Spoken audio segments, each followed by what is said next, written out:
My name is Ashley, and this is Let's Talk Dispatch. I do. You're gonna do it. Do it really well. And I believe the world needs more dispatchers. Around in the mud, blood, and beer. Years that I'm not working 4th of July. 4th of July. Hey, community policing, right? What about community dispatching? So on this show, with the help of my guests, we will educate, empower, and support the heroes behind the headset. Hello, everybody. Welcome back to another episode here on Let's Talk Dispatch with me, Ashley, the Raspy Dispatcher. We have officially opened up the books for anyone wanting to be a guest on the show through December. So if you follow me closely enough, you know that means we are at shift change for my agency. We shift every 4 months. So next cycle, which starts next month, I will be going to day shift. And I already think I'm regretting it in my head, but I like to do it at least once a year. We sign up every 4 months, just so I could, spend regular people time with my people. So if you have been interested in signing up to come on the show, but the slots have been a little limited, we have opened it all the way up through December. So plenty of time and place for anyone who's interested to grab a slot. So check that out at theraspydispatcher.com. And before we get into our show today, let's hear some words from our sponsors. Today's episode of Let's Talk Dispatch is proudly sponsored by Prepared. Their mission is to be public safety's most assistive technology. Revolutionizing how we handle emergencies, Prepared is dedicated to saving more lives and making our communities safer. Learn more about how Prepared is transforming emergency response at prepared911.com. Our next sponsor is Zybex Media. Since 2020, Zybex has been creating impactful recruitment films for their customers. Zybex Media offers their expertise, providing a full range of media solutions designed to attract and retain talent for all PSAPs. Visit zybex.com/media to learn more. These partnerships help us continue to spread the message that the world needs more dispatchers. Interested in partnering with us? Head to theraspydispatcher.com. I really can't stress enough how much those partnerships do allow us to continue to do what we're doing here with the podcast, going to conferences, so on and so forth. So if you haven't checked those folks out, do so ASAP, because A, they're awesome, and B, they get that the world needs more dispatchers, and they're doing their part to support that message. So today I'm going to bring on my guest who has over 9 years of experience in police, fire, and medical. My guest today, Jennifer. Hello. Hi, Jennifer. Hi. Hello. How are you? I am good. See here in the Indiana sun. Oh, Indiana. My mom, I think we've talked about this a little bit, but my mom is actually from Indiana. And I can't think of it. Evansville? Oh. Does that sound right? I don't know. He is on the totally other side of the state than me. That's on the south side. I'm on the north side. Okay. I'm pretty sure that's where it is. Didn't live there for long. I never went there. But that is where she's from. So I have ties there randomly. Evansville is a neat town. It's about 8 hours for me, but it is a neat town. But I'm actually in northern Indiana. Okay. So right on the border of Indiana and Michigan in a town called South Bend. So. Awesome. Very cool. Well, how'd you get into public safety? How did you find yourself in this lovely line of work? Well, I was a secretary answering phones when I was about 22 at the prosecutor's office, and the state police post command, what we call it here for Indiana State Police, came in, and one of his dispatchers was leaving to have a baby, wanted to stay home with her child. And he said really loudly, "I'm hiring dispatchers." And I'm sitting right there, and he goes, "I happen to bring an application." And he started talking to me. He's like, "Just give it a try, apply. I've gotten to know you over the last few years." And I applied, got the job, and here I am. I No longer always love. Indiana State Police because they merged, but yeah, I've worked in other agencies, but here I am. I always love hearing how people like kind of get pushed into it, and it's like literally like a hey, I do this job that's kind of wild, which working in law enforcement, you know, it has its own challenges. So they're like, you look like someone who would enjoy a challenge. Come to the dark side. Come over here. Unfortunately, I feel like today kind of feels like you look like someone who has a pulse. Come on over here. so sometimes I do feel that way. It's so true.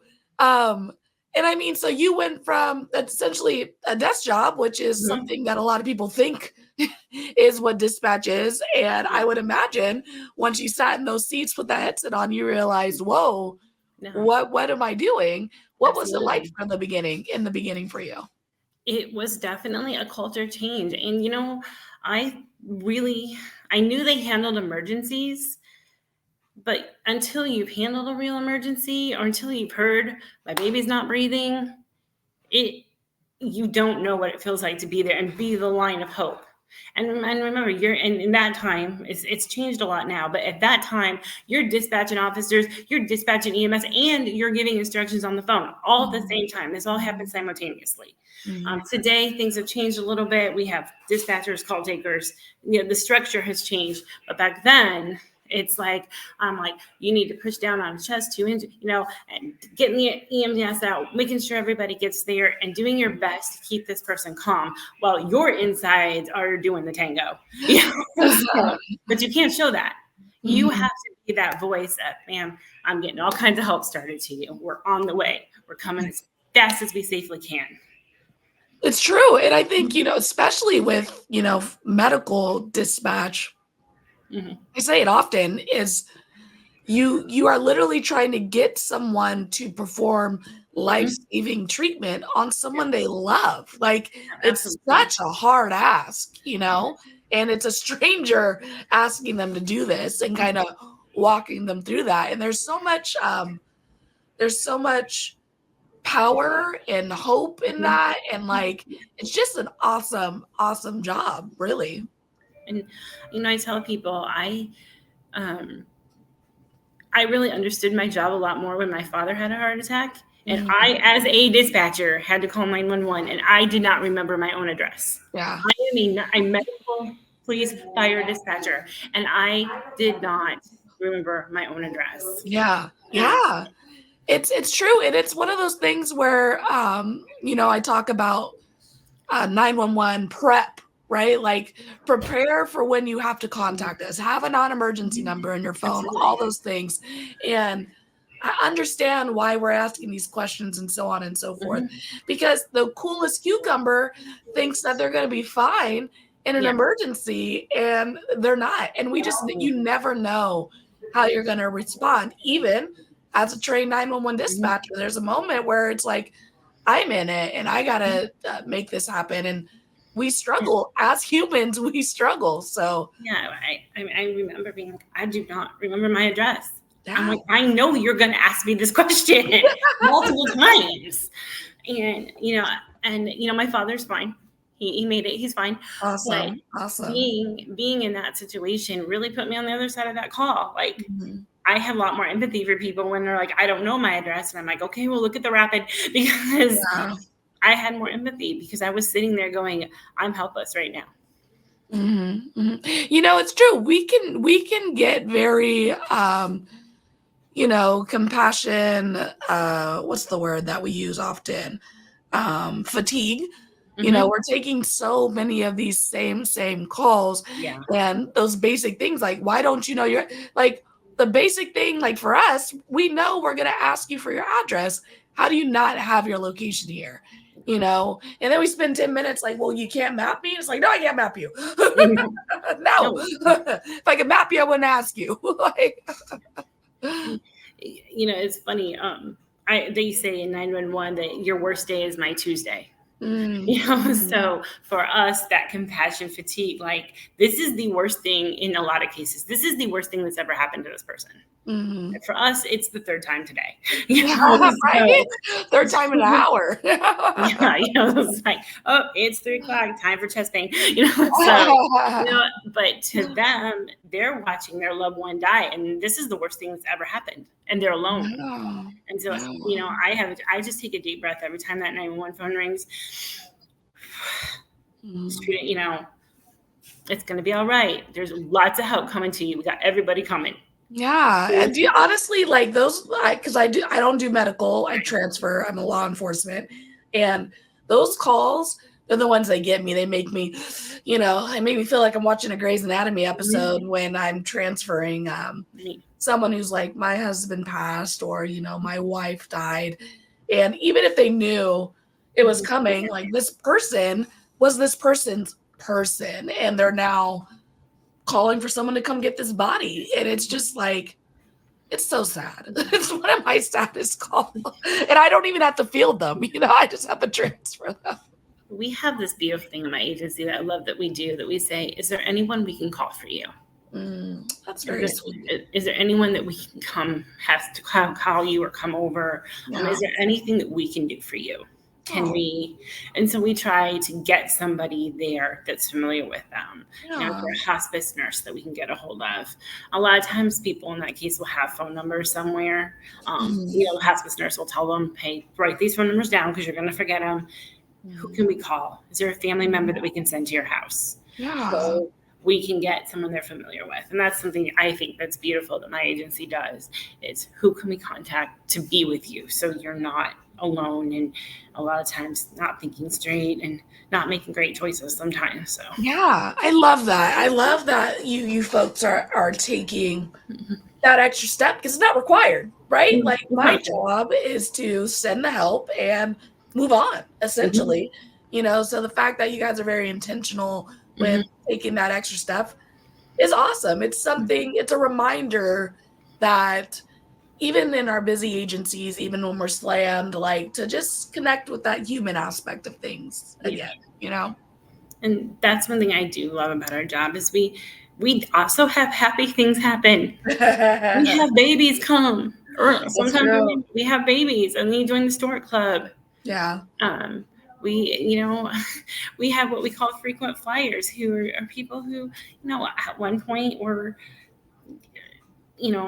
maybe, I don't know how to put it, but they've finally gone into some older stages of life, and they call and they just want to talk to you because they're lonely. They don't do that on a 911 line. Call it out emergency. We had a frequent flyer at my first agency, and either you loved them or you hated them. Like that was the vibe. And they would answer the phone. What can I change their name to? They'd always go, hello, this is Charles. And you're like, hey, Charles. And you're like, you just got cussed out and like dealing with like all these terrible people. And then you get Charles on your line.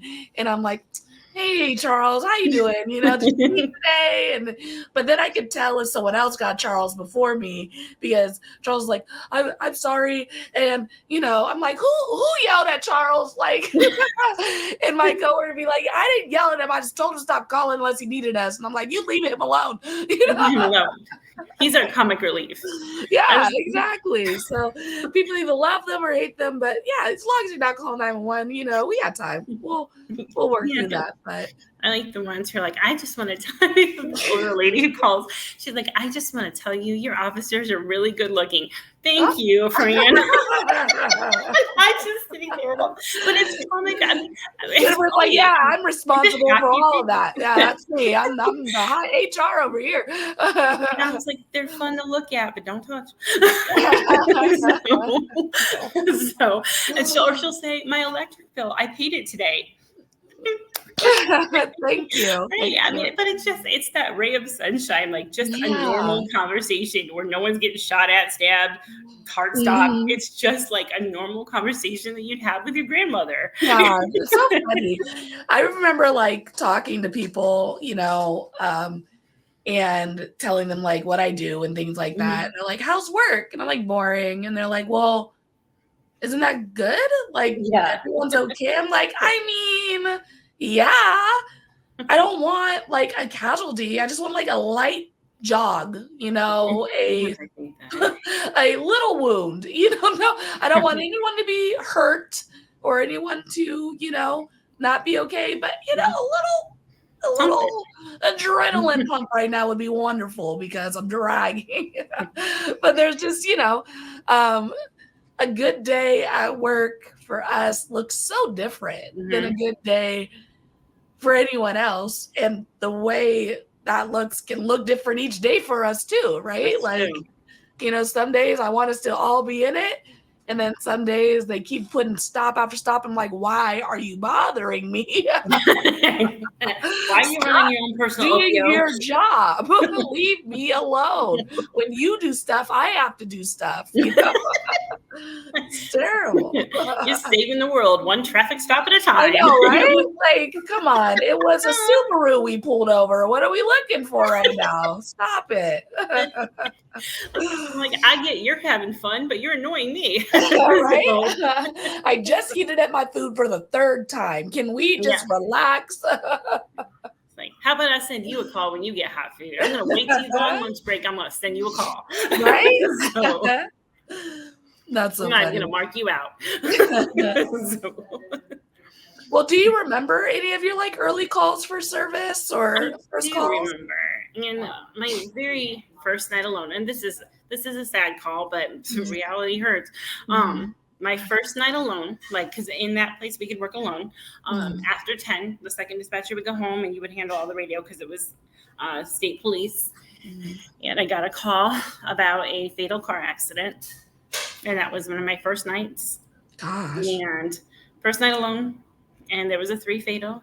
But let me tell you, that night showed me real fast what I was doing for a living. And that was on the first night. There was no easing into it. Yeah. And that was for me. And my boss did come in because I was alone. So she got there about an hour after it happened to help out, and because I was alone. But yeah, 3 fatal alone. Yeah, that's busy. Yeah, it's busy, and again, you're doing all that. You don't say corner. At least we don't say corner on the radio. We say 1079 on the ring, or this, and getting everybody there. And sometimes I'm thankful for that busyness because the reality of what's going on kind of escapes you because you're so busy with the logistics. Yeah, that's true. And it's not until later when you're sitting there going, 3 people lost their lives because somebody changed lanes. Yeah. And yeah.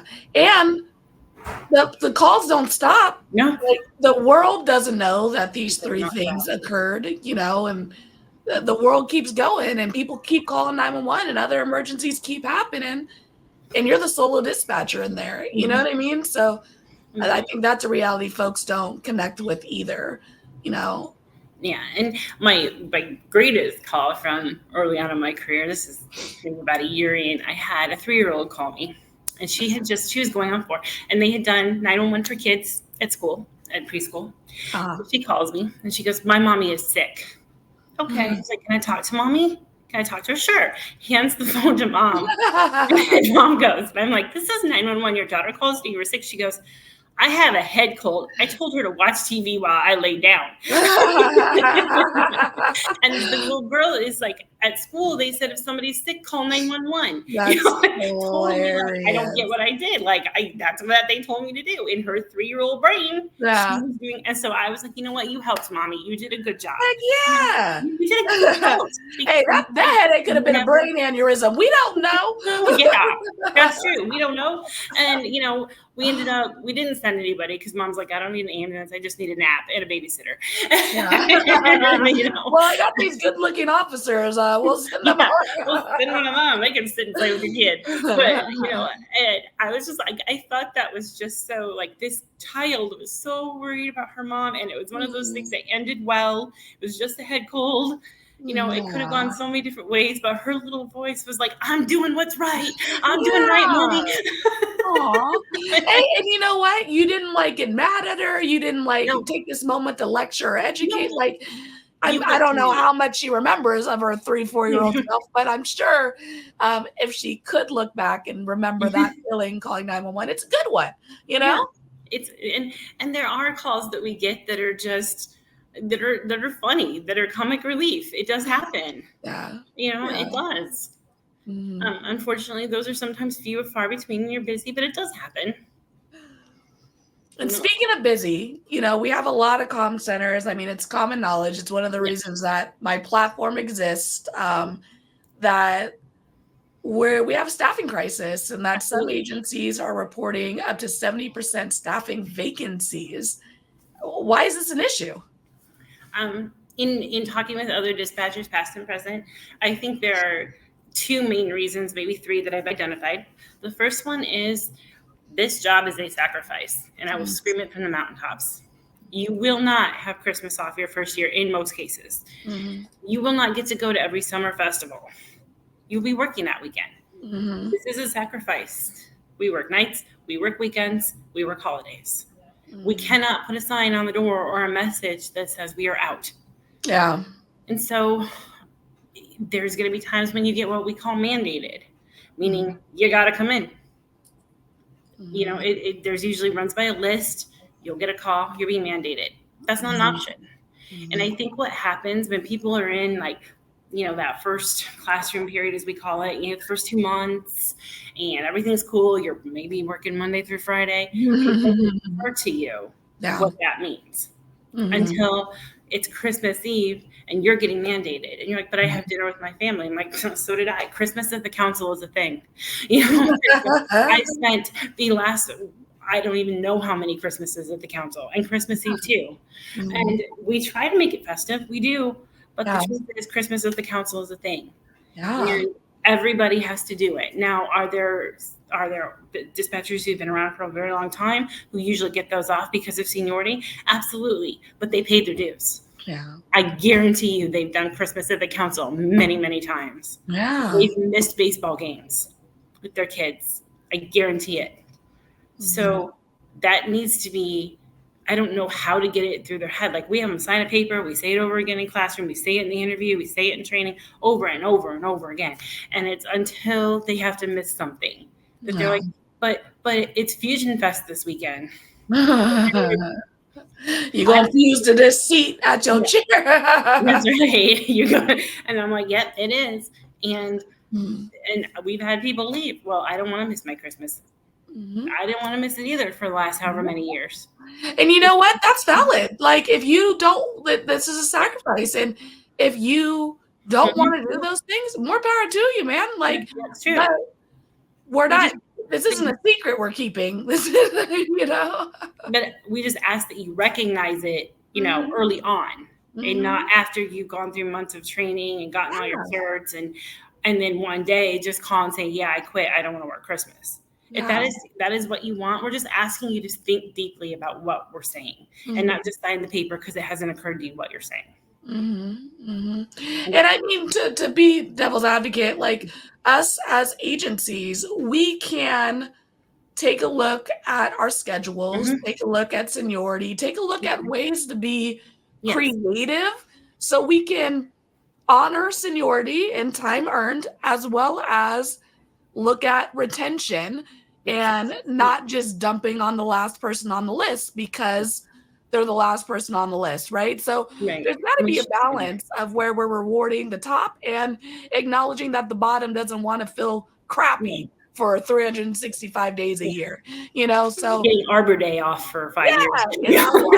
And that is absolutely a thing that they should be looking at. Unfortunately, I do believe most agencies just go, this is how we've always done it. Yeah, maybe that's an important thing. Let's look at it. I mean, I know of an agency that this girl had worked there for 16 years, and they were so low on staff that she was working every single night, 12-hour shifts from April to August, straight, her day off. It's crazy. And she asked for one day. She asked for her son's 15th birthday off. It was important to him. They said no. She turned in her resignation and went to a different agency. Good for her. Yeah, hell yeah. Good. And honestly, I applaud you. I'm like, do that. Don't give that day up. Yeah. You're a talented dispatcher. You asked for one day. Yeah. And I think it's important to empower people to know that we love this job. It's a great job. It's a calling, all those fancy buzzwords, right? But at the end of the day, this is a department. This is a business. This is, I am an employee, And the moment that you are not being valued, and that's to say, we're always going to have beef with supervisors. I mean, it's just the natural way of things. Like, no one's going to be 100% perfect. Someone's going to upset you, all those things. But when it's something that is a 10 on your scale and you're like, this is not okay, start looking elsewhere. All centers are not created equal. And if you are a stand-up dispatcher, you come to work, you do your job, you do the overtime, those things should be rewarded. And if your department's not valuing you, go find one that will, because there's plenty. Great, And as I've said before, there's more than just municipal dispatch. There are so many opportunities. I was just looking earlier at USA Jobs in preparation for this. They've got jobs at national parks. They have jobs at military bases that are civilians. There's colleges that hire. There's hospitals that hire. It's not just you have to go to the county and take the 911 job. If you don't feel that that's for you, look for something like a hospital. Look for a campus. Look for maybe national parks. Bureau of Land Management, they have dispatchers. Border Control, they have dispatchers. Yeah, it's wild. There's also travel. There's 2 travel companies that I know. There may be more now, but there's 2 travel companies that I know of where you can go around the country and dispatch. You do have to have experience to do that. So they'll try to do that a week off of training. Yeah, no. I know people are doing it, but just the thought of it gives me anxiety. Like, because I've lateraled, no, thank you. Not for Ashley at this point in her life, but a lot of dispatchers do it. And they enjoy it. You meet people from around the country. And so just look at all the opportunities, because it doesn't necessarily mean you have to sit in a PSAP, or, you can go all kinds of places and look at all kinds of opportunities. Maybe that PSAP is a little much with the, all 3 of them. Go to a hospital. Yeah. You're not going to have to EMD in a hospital. If you're EMD in a hospital, what hospital there that can do more? So, usually you're going to do police dispatch in a hospital, but there is going to be where you're probably not going to have the traffic stops, but you're going to have a different kinds of calls. Yeah. That might be more, it's probably going to be a little more customer service type thing. That might be up your alley. Look at it.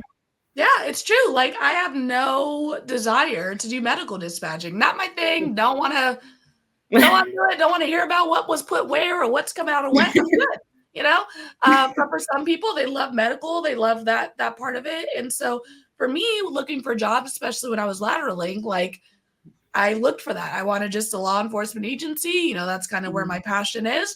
And that's what I ended up finding. So you have to there's so much out there. You just have to figure out what works for you, what makes your heart sing. I did campus for a long time, and I just I look at people and go, I'm afraid to do medical. Look for a hospital job. Look for do hospital police.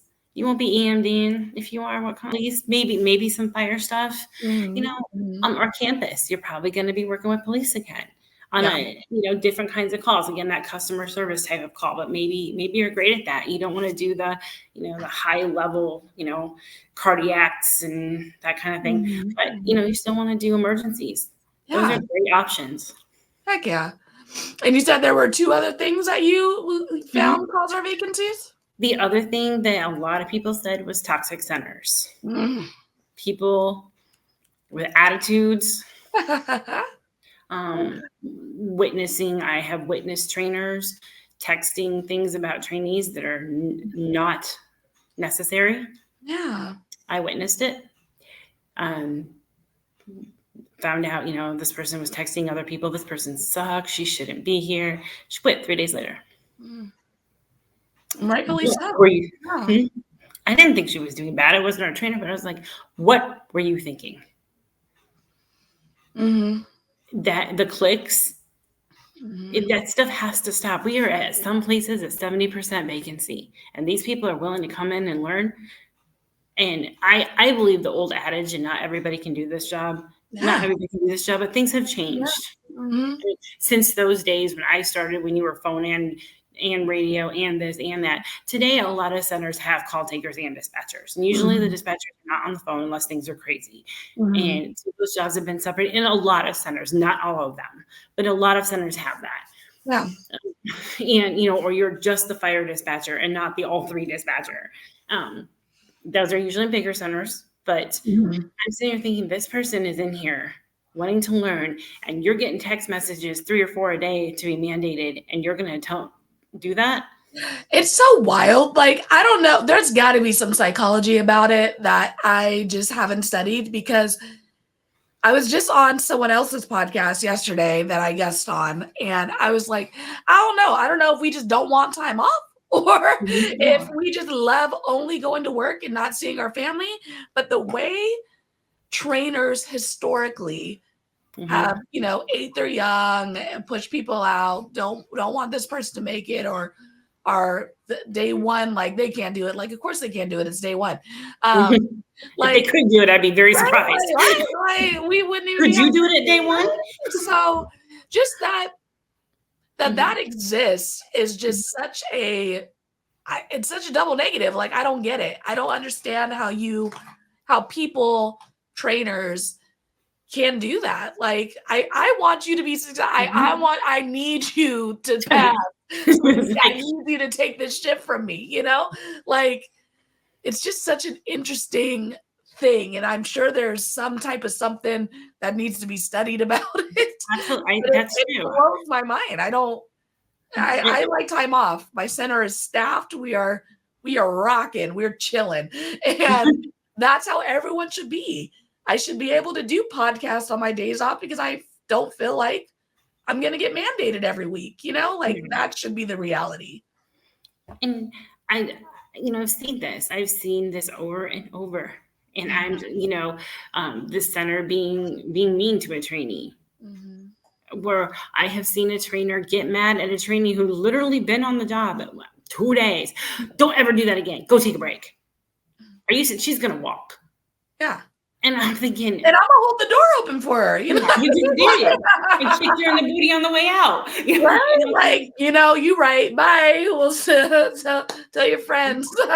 And they go to another agency, maybe a smaller agency, and they thrive. And I'm like, I'm trying to understand the mentality of just, especially, I came in as a lateral at a new agency, and my trainer was she expected something different than what I knew how to do, because I was trained one way in my agency. No, and I'm trying to change things over. And she expected this perfect dispatcher on day one, doing everything her way. That ain't gonna happen. Yeah, not at all. As a fellow lateral myself, that shit is hard.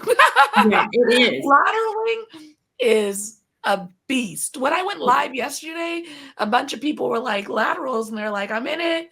Like, I'm like, holding on. I was like, I don't know. Like, it doesn't feel right. And I'm like, you got to push past that, because you're a great dispatcher. I know you're a great dispatcher. Just learning a new language is tough. And that's what you're doing when you're lateraling, is you're learning someone else's language and how to do this thing. And, it's tough. It's hard.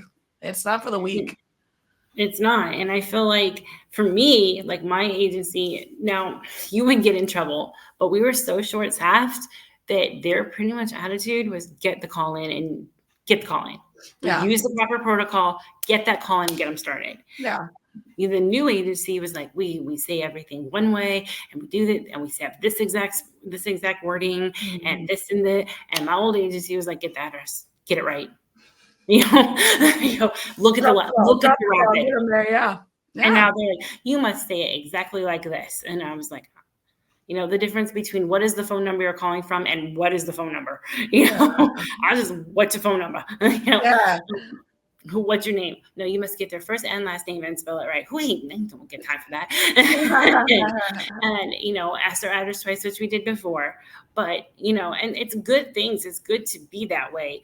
But a lateral may not be trained that way. Yeah. Their CAD may be completely different. Their protocols may work completely different, like how you pull them up. Protocols might be different, but how you pull them up, or, I may run this under the EPD or the police protocol, whereas my agency may run it under the medical protocol, because the protocols have similar things in each thing. There's fire, medical, police. They're similar.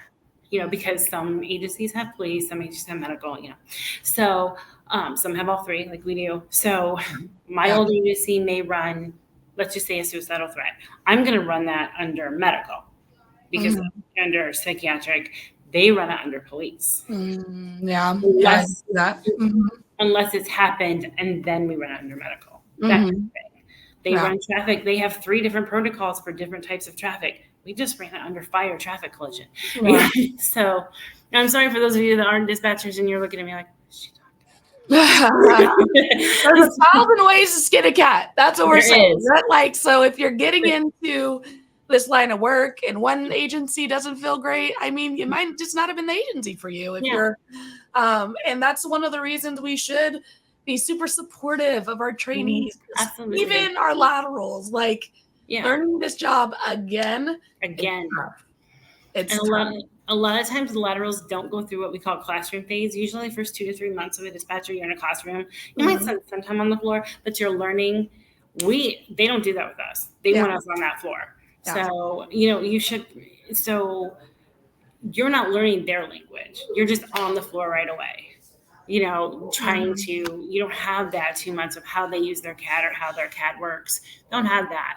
And it might be a totally different CAD for you. Some labs have what we call a command line, meaning you type things into a line and the computer does it.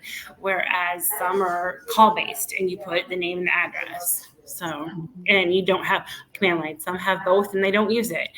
So it's all, and some agencies, like, you have to do everything command-based. Yeah. So what is the third thing you have discovered that keeps those vacancy rates high?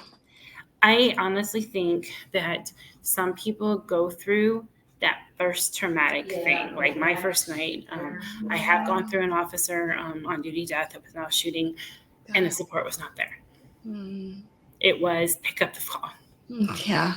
And I think it just eats at them, and without someone to talk to, they're just like, I can't do it. I can't live. Sometimes it's guilt. I'm telling the officer that I had, who unfortunately passed in a traffic accident, I still live with that guilt to this day, because sometimes I feel like, was this my fault? And it really wasn't. I mean, it was a car accident. There's nothing I can do about a car accident.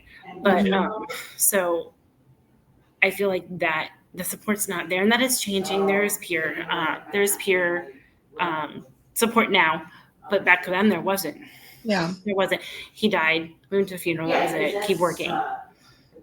I apologize for the noise in the background. No problem. But no, it's true.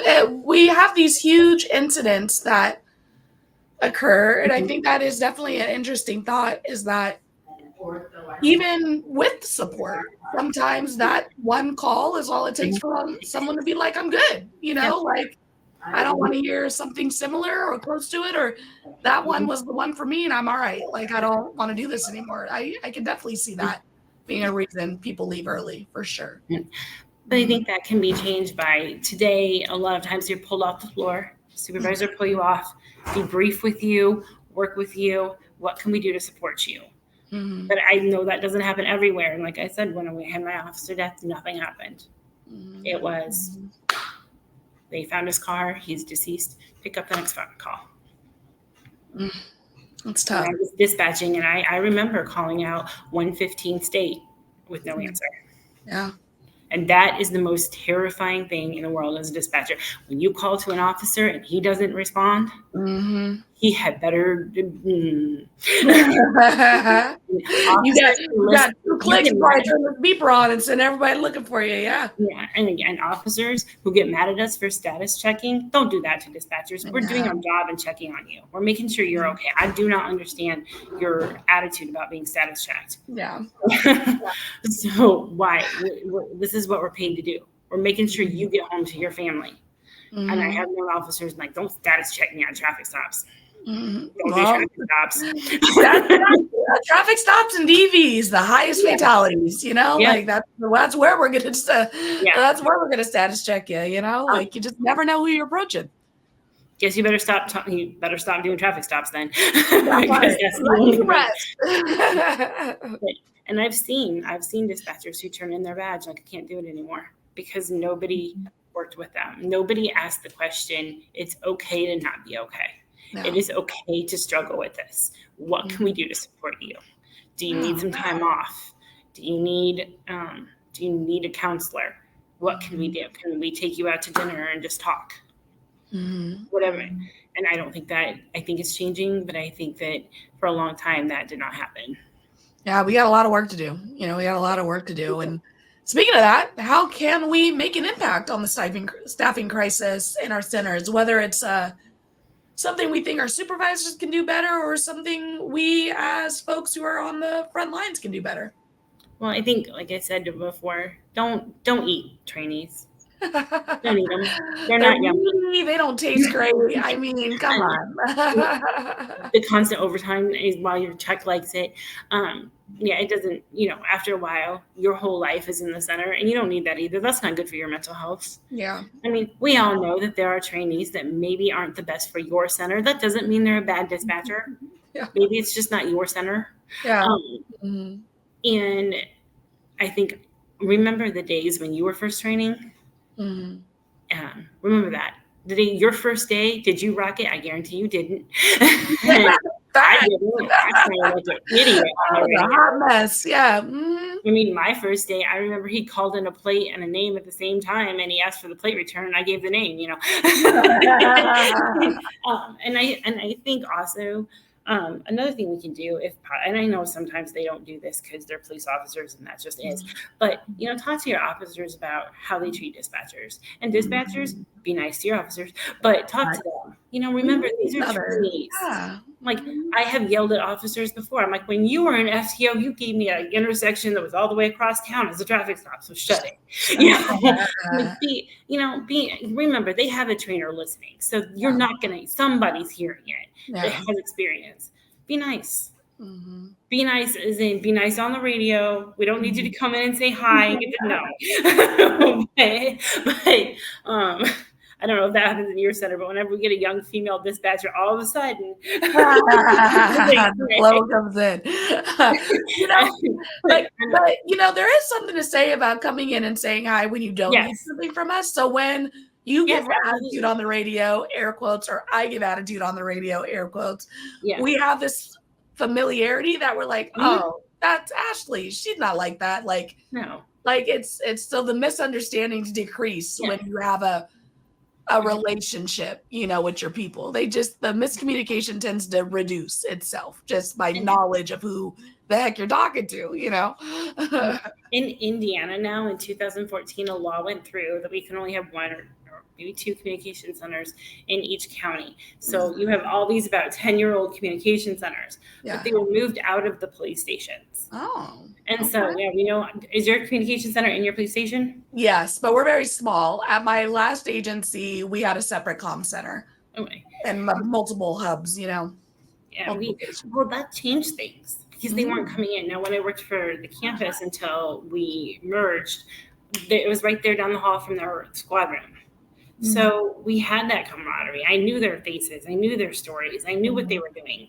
And that changes you as a dispatcher because when it's just 366, and I'm not saying that we don't take care of them, but there's not that personal relationship, that face in your mind, like, oh, that's an identifier. I don't know you. Yeah, I have no idea who you are, why you're talking to me that way. On the street would have no idea. I talk to you daily, And like that, really, there's nothing like and other disciplines too, but police officer dispatcher relationship, there's nothing like it. This is a relationship where they're relying on you for their life in a lot of cases, and you become protective of them. You realize, what you're telling them could save their life, and they know that you're their lifeline. And I think when dispatchers and police officers stopped being together professionally, because what I'm talking about. And so when they stopped seeing their names, and I'm like, oh, that's Chase, and he has 2 kids and a dog, and I saw his daughter's birthday present, last week. That kind of thing, that changes your relationship with them. They're a person out there now.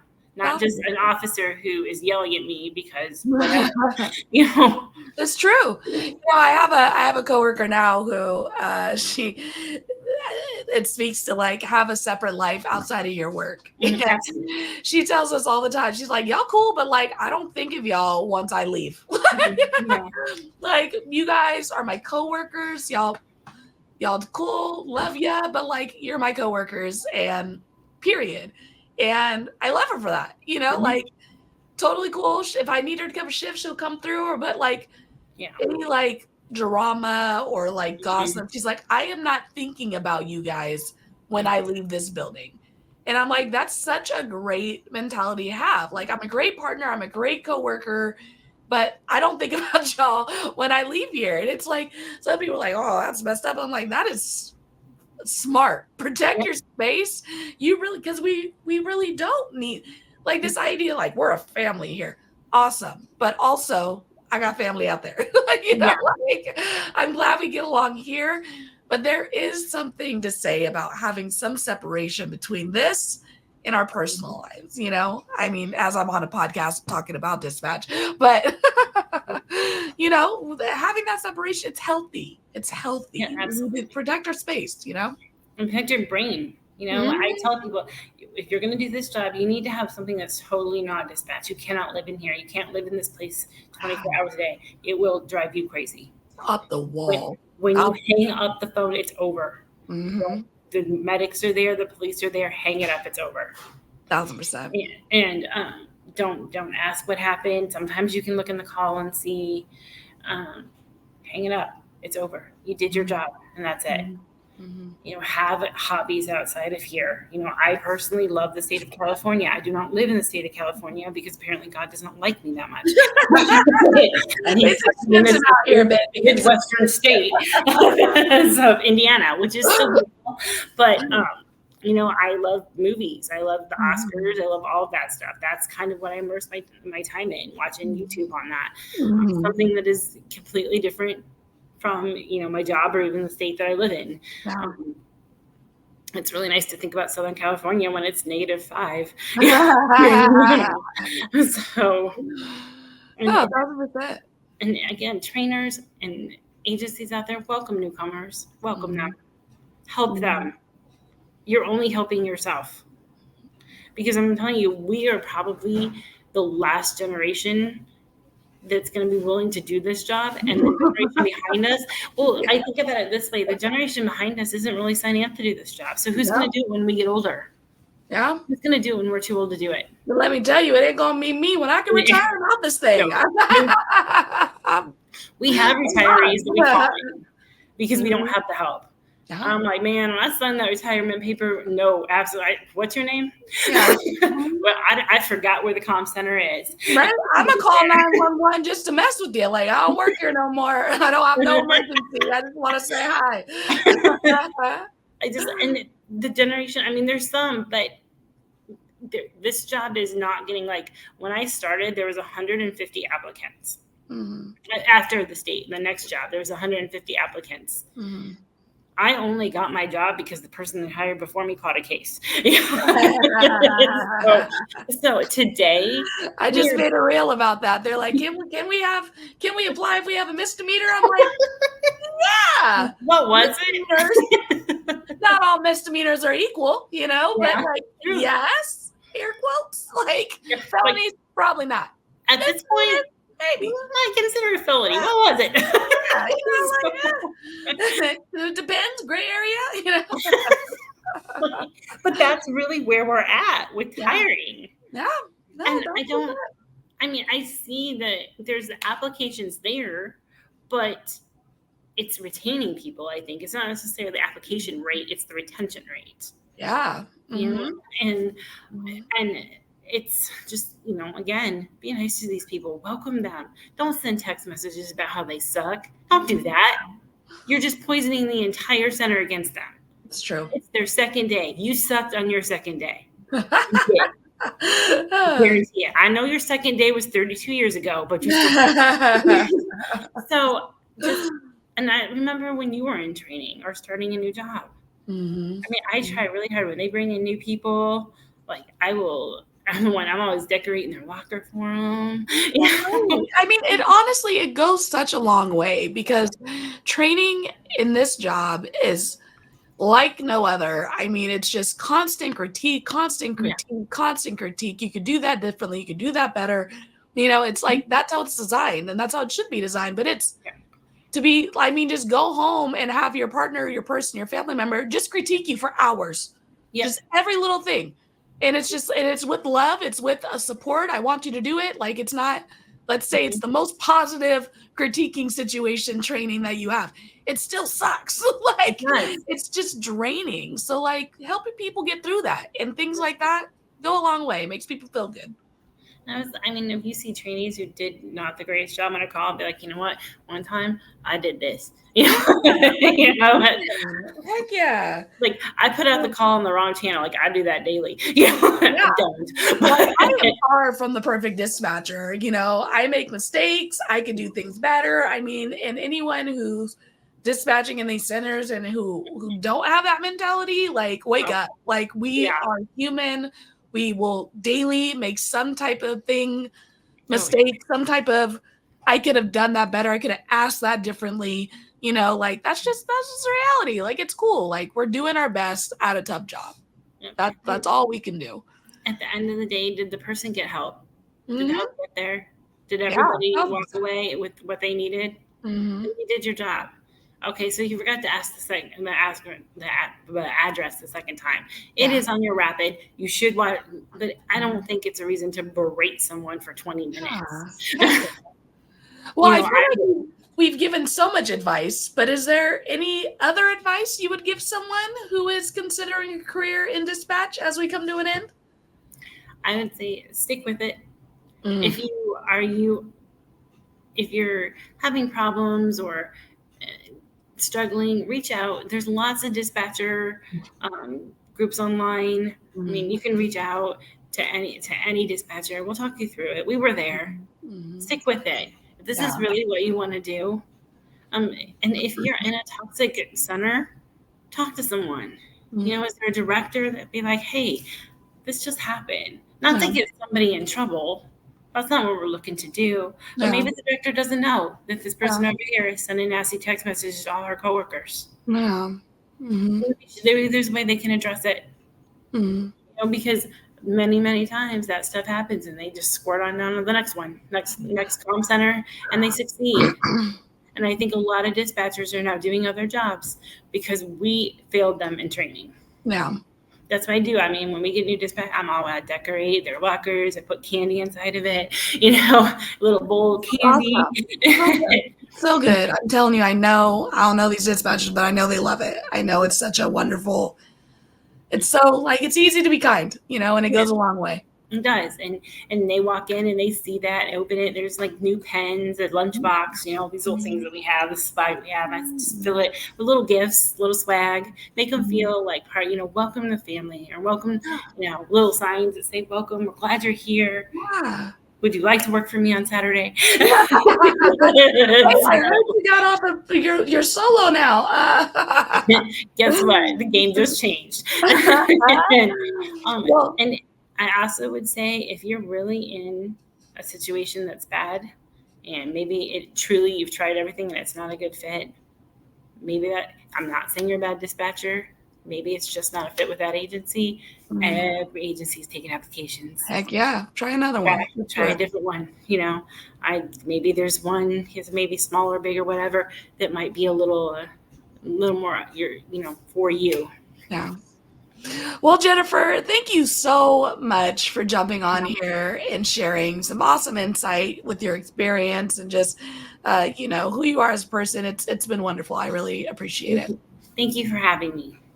I'll be right back with you. Right. All right, everybody. That was another amazing episode here at Let's Talk Dispatch. Honestly, truly, if you are at a center that you're not getting good vibes from, that you don't feel appreciated, whether you're new or, been doing it there for 15 years, it's okay to start looking elsewhere and think about something, think about a shift. And if you are just getting into this line of work and considering what kind of dispatching you want to do, there are, as Jennifer stated, tons of different options to look for.